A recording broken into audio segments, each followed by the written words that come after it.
चलो चलो जल्दी से, जिनको नामदान लेना है वो जल्दी से जल्दी आ जाओ। नीचे छूट जाओगे तो फिर रह जाओगे आप।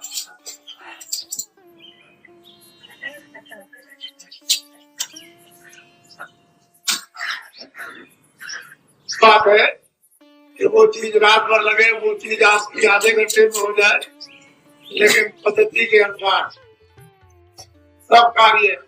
और हमारे यहाँ तो ये कहा गया कि महात्माओं के यहाँ बधाई मतलब शुभ मुहूर्त माना जाता है, उसके और पूजा के लिए हमेशा शुभ मुहूर्त है और कोई दिन बाकी नहीं, हमेशा शुभ मुहूर्त लगा हुआ है पूजा के लिए, भगवान के भजन के लिए 1 मिनट भी खाली नहीं। तो जहाँ पर शुद्धि है और शुभ मुहूर्त है वहाँ उसके लिए क्या सोचना, कुछ नहीं। बखेड़े खड़े मत करो अपने आप, मत गए हो अपने आप उलझ जाओगे। दोनों काम आप कर सकते हो, उलझ भी सकते हो, सुलझ भी सकते हो। चलो चलो जल्दी से बच्चों, देर मत करो, जल्दी से आ जाओ।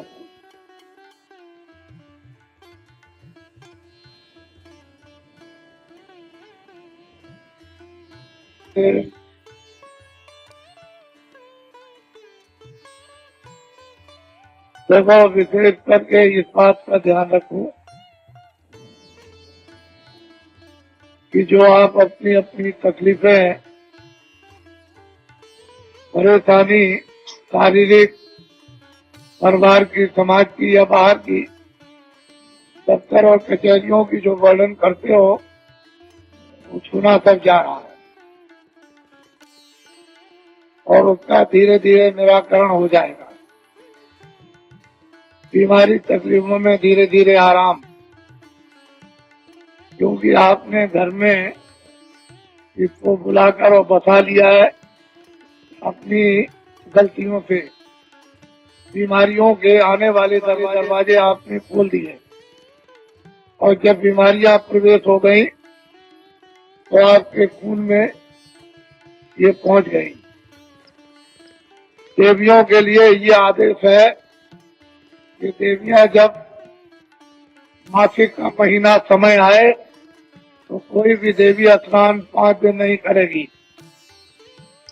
हाथ धो सकती हो, पैर धो सकती हो और कपड़े सुंदरदार बदलो, लेकिन 5 दिनों तक स्नान मत करना, चाहे गर्मी हो, चाहे जाड़ा हो, चाहे बरसात हो।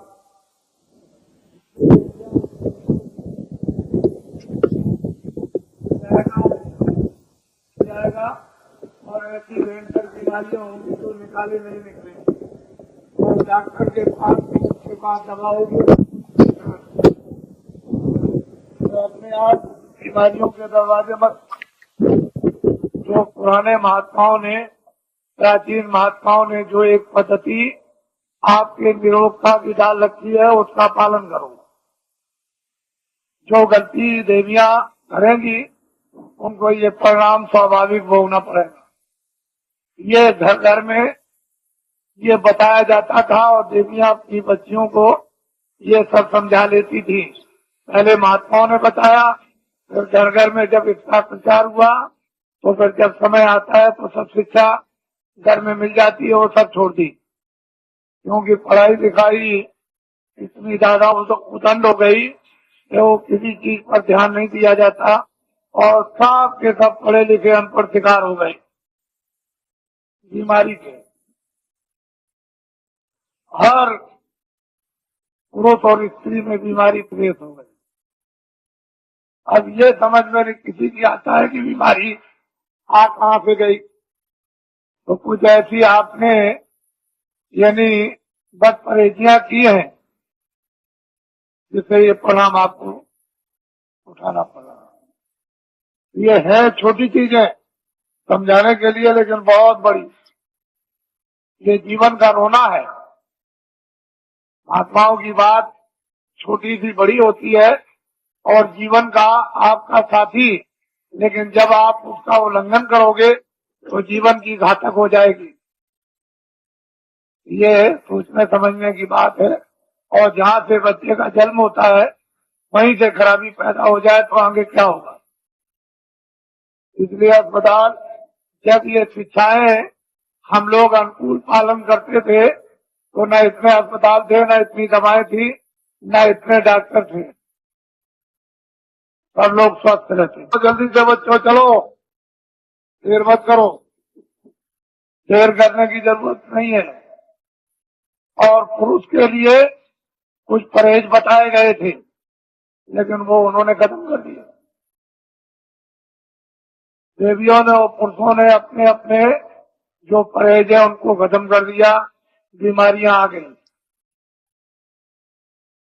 मैं तो ये समझता रहता हूँ कि महात्माओं ने यदि ये शिक्षा समय पर अनुकूल शिक्षा न दी तो इतनी भयंकर बीमारियां आ जाएंगी कि अस्पतालों में न तो कोई दवा मिलेगी और न कोई बनाने वाला मिलेगा।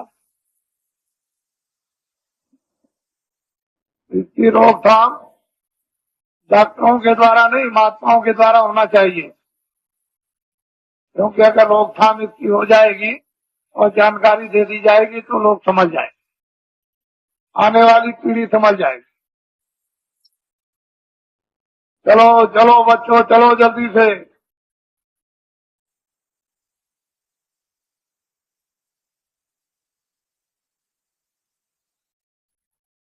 कोर्ट कचहरी में जाते हो इतना ध्यान रखना चाहिए कि रामायण भी है और गीता भी है और भागवत भी है, मंदिर भी है, मस्जिद भी है और गिरजाघर भी है और ग्रंथ साहब भी है। तो कम से कम इतना इखलाक और इतना विचार तो होना चाहिए कि क्या सत्य है, क्या सत्य है, हम कितना इसमें झूठ बना रहे और कितना इसमें सत्य है और कितना हम धोखा दे रहे। थोड़ा बहुत तो विचार कर